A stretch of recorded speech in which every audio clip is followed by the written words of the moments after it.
Hello, hello, hello. It's Neil from Clever Property Investing, and how are you today? So I'm doing a video today because one of my clients asked me to do a video for them, and I thought it would be useful. He thought it'd be useful for everybody else who's involved in property to see how quickly you can progress a property purchase, even with a mortgage. Um, for example, I have just bought a property. I literally got the offer accepted on the 5th of December 2023, and I got the keys in my hand on the 10th of January 2024. That is exactly 5 weeks and 1 day from offer accepted to keys. So traditionally, if you're going to buy a buy to let or something along these sort of lines, you're probably looking at a minimum of 2 months, maybe 3 months minimum for this process to go through if you just leave it to the powers that be and you've got some good people in your power team. I don't do that. I act and I take steps to make sure things go forward. I'm proactive rather than reactive. When you have an offer accepted in a property, what happens is the sales agent then passes the details on to someone in the office that's called the progressor. And that person, the progressor's job, is to progress the sale through to completion. Well, I negate that person and I become the progressor. I want to make sure everything goes through as quickly as possible and there are no holdups. For all the best reasons in the world, people have other things happening and you're not their priority. They have other things on the desk. Solicitors have other things happening. Brokers have other things happening. Agents have other things happening. All these kind of things are going on and you've no control over them. So the more proactive you are, the quicker you can move this forward. And I'll give you a little bit of it's the story of how it happened or what are the things I've done to make mine go that quickly. So on the 5th of December, when I had the offer accepted, the first thing I've done is I phoned up my solicitor and I've said, "Hi, I've got a property I've just purchased, offer accepted. It's going to be this. In this case, it was £280,000. It's a 2-bedroom bungalow. It's in Wiltshire, blah, blah, blah, blah, blah, blah, blah. All the details that she needs to know. I need you to now crack on with the purchase. What do you need from me to move this forward?" That's the biggest question you ask everybody in this stage. What do you need from me? Or what do you need that's outstanding? She said to me, "Okay, Neil, I'll send you the paperwork, fill in the paperwork, send it back to me signed, and we need, I think it was £200 to start the searches." So the searches are something that your solicitor will do against the property. Searches are things like, has it been in a flood area? Is it in an area where you may have coal mining?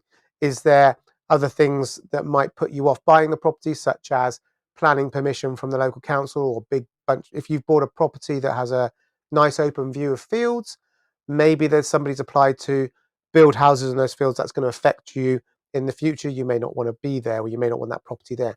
There are lots of other things the searchers do. Things like they're looking at are you connected to the main sewage, main water? Do you have certain things going on in the property? Has there ever been any planning permission applied for the property? Lots more than that. Your solicitor will apply for those, and that's what that initial money's for. Now, my solicitor at this point said to me, "Oh, Neil, this might take a while. We've heard Wiltshire searches are coming back slow." So that's who she would apply to for a lot of these searches. I, however, spoke to the agent and said, how long a search is taking? They said they're coming back very quickly, 1 to 2 weeks. So I've gone back to my solicitors. That's going to be about 2 weeks. So I'll be giving you a ring in a week or two, just see how things are going. Fine, she said. Now, when you have an offer accepted, what happens is the agent will send out something called, this is the sales agent selling the property, will send out something called a memorandum of sale. The memorandum of sale includes 4 parties: the buyer's solicitor, the seller's solicitor's details, the buyer, and the seller's information. Now, the buyer and the seller's information may not be full.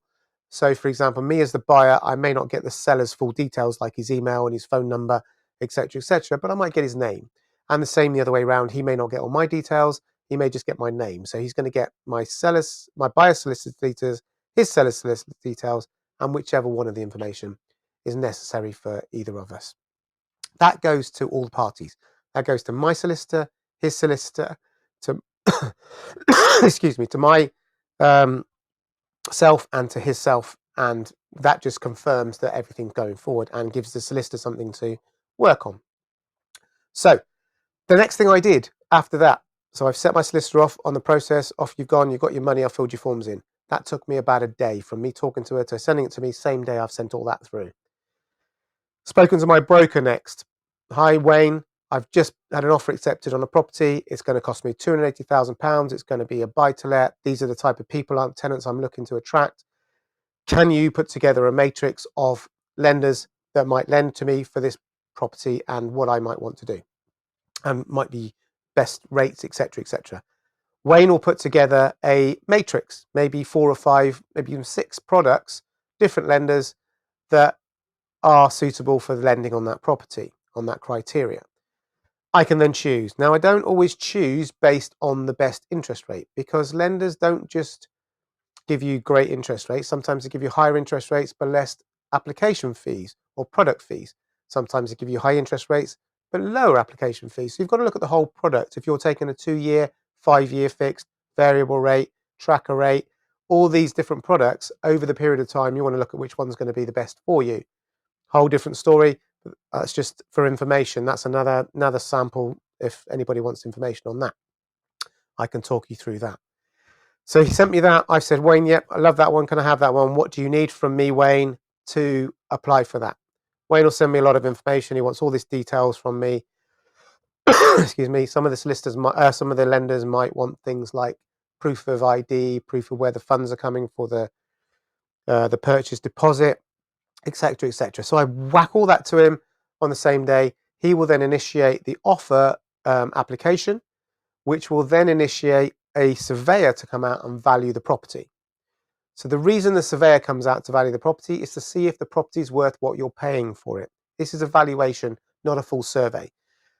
This is really to protect the lender. So for example, this property I've had £280,000 purchase price agreed, was actually worth 305, 310. I got an offer accepted much lower than that. Now the valuer is coming out on the lender's behalf to say, is it worth £280,000? Because the lender's going to lend me 75%, 80% of that value, whatever it is, and they want to make sure that it's worth it. So that's really why the surveyor's coming out. It might be worth more, but the valuer doesn't care. He's just looking for that product. If it's that price, if it's worth less, the valuer will go back to the lender, and there may be a few challenges along the way. Again, things that you can deal with, things that I can help you with as well. So that's initiated. Normally, from a surveyor's asking from the lender, from the broker, to them actually arriving could be a week, 2 weeks. So day one, I've spoken to the solicitor, I've spoken to the broker. I've sent in both sets of paperwork they need. I've selected a product, and I'm initiated getting a surveyor out to view the property for valuation. So by the second week, I'm already probably meeting the surveyor at the property. I'm meeting the surveyor at the property. Why? Because the surveyor is going to ask questions like, what did you buy it for? What do you think it will rent for? What do you think the valuation is worth? What kind of areas? They're going to ask the same questions because they're reporting back to the lender. So really, you want to give them good current information and not information that they might just make up. Also, they will validate what you say to them. Whatever you tell them, they'll go off, obviously, and they'll go and check it. They're doing their due diligence. This is all information I've got from my due diligence as well, so I can back it up and say, look, I believe these are the reasons. Off that goes. Normally, from when the surveyor's done his survey to getting the offer come through to you, the offer of the lending could be another week. So we're maybe in week 2, week 3 at a push for you to actually get that offer and that money in place. Meantime, your solicitor is also sending a whole list of questions to the seller's solicitor. They're standard questions like, have you had any improvements done? Have you any building works done? Can you send us the proof of building regulations and planning permission? Have you had new windows put in? Do you have warranties? All these kind of questions are some of the questions. There are a lot more, but that's their job, and they're asking the questions of the seller solicitor. And the seller solicitor's job is to respond to those questions and reply to them. Now, this is where you jump in again. So you say to your solicitor, do you have everything you need? So this is the second week I'm talking to the solicitor. Everything you've got, have you had all the questions answered? No, I haven't, Neil. The seller solicitor hasn't responded to my questions. Okay, so then I jump in and I phone up the sales agent. Now, I can't phone the seller solicitor because the seller solicitor is working for the seller, not for me. I have to phone the sales agent. Hello, Mr. Sales Agent. Your vendor, the guy who's selling the property, his solicitor is not responded to my my solicitor's questions. Can you please ask him to respond to those so we can get this sale moving quickly? Now, one of the things in my favor here was the seller wanted a quick sale. So he's going to go, oh, sorry, okay, I'm on that straight away. And that's what happens. He phones up his solicitor, questions come back. Perfect. Next thing that happens is the broker's going to say to me, Neil, your offer's in, money's there. And there are different scenarios for different lenders and how long it takes for the solicitor, your solicitor that's acting for you, to draw down that money. And the draw down means bring it from the lender. It could be 24 hours, 48 hours. It could be 5 working days. You need to know that because you need to give that information to your solicitor.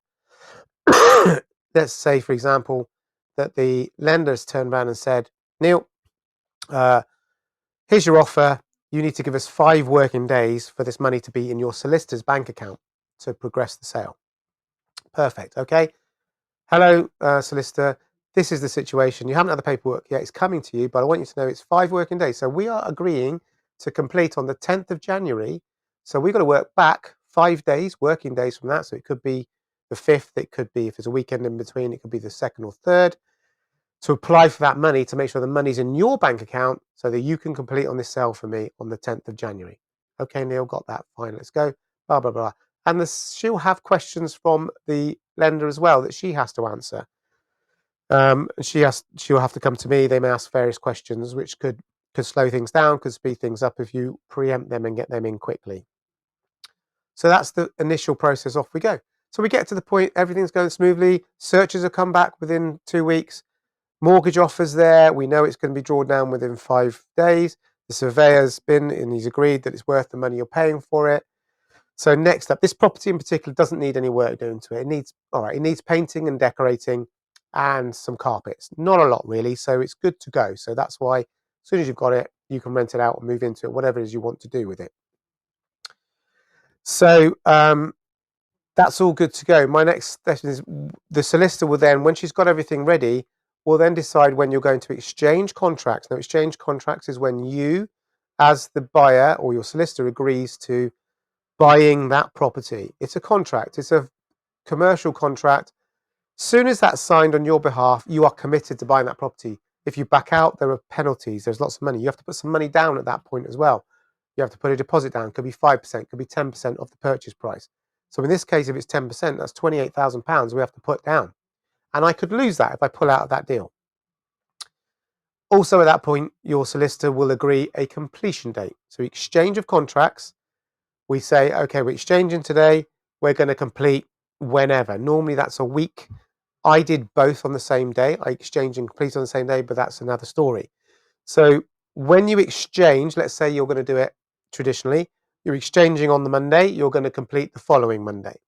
Soon as you exchange contracts, you in England and Wales are responsible for insuring that property.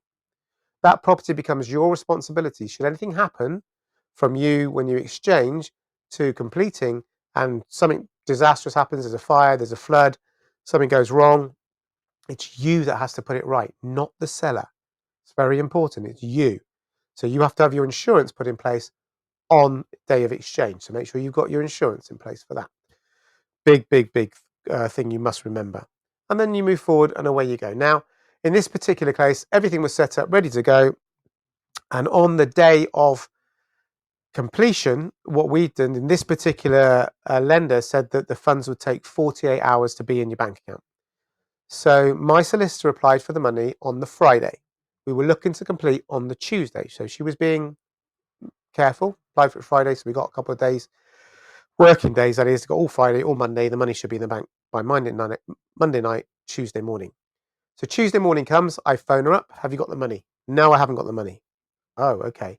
So I then phone the broker. The money's not in the bank. Okay, they start chasing that for me. At the same time, I actually went down to the sales agents. And one of the things I like to do is I like to give a bottle of wine and a box of chocolates to the agent that worked with me. Box of chocolates for the office, the wine for the agent, to say thank you for your help. So I walked in the morning of Tuesday, the 10th of January, said, it's a box of chocolates for you, for everybody in the office, a bottle of wine for you, because we're completing today on this property. And he said, Neil, we haven't got the keys yet. I can't give you the keys. We haven't got the go-ahead. We haven't got the money. I goes, I know that. I understand that. But it's going to happen today. And he went, okay, all right, fine, if that's what you think. Off I go, get back onto the solicitor. What's happening with the money? Haven't got the money yet, Neil. Phone the broker. What's happening with the money, broker? Wayne says, they're sending the money. It'll be sent by lunchtime. Okay, lunchtime I phone up. Wayne, has the money gone? 12 o'clock, the money's gone, Neil. It's been sent.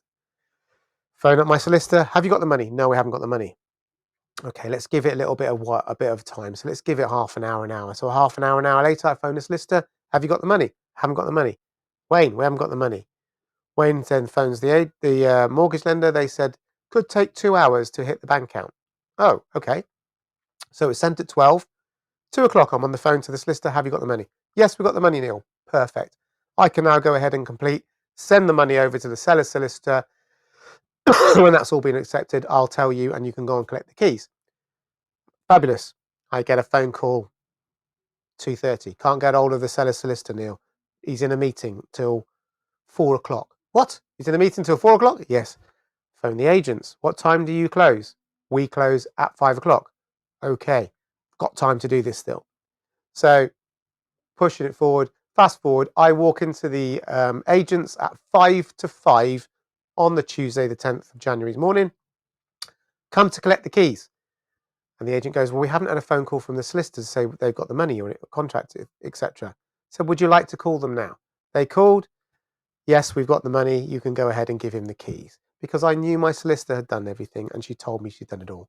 So that was a very quick video on how quickly you can do that. That took 5 weeks, 1 day from offer being accepted to getting the keys. If you've got any questions, you can get in touch on the link above here. Have a chat. We'll have a chat. Happy to have a chat for 10 minutes. No problem at all. Speak to you soon. Take care.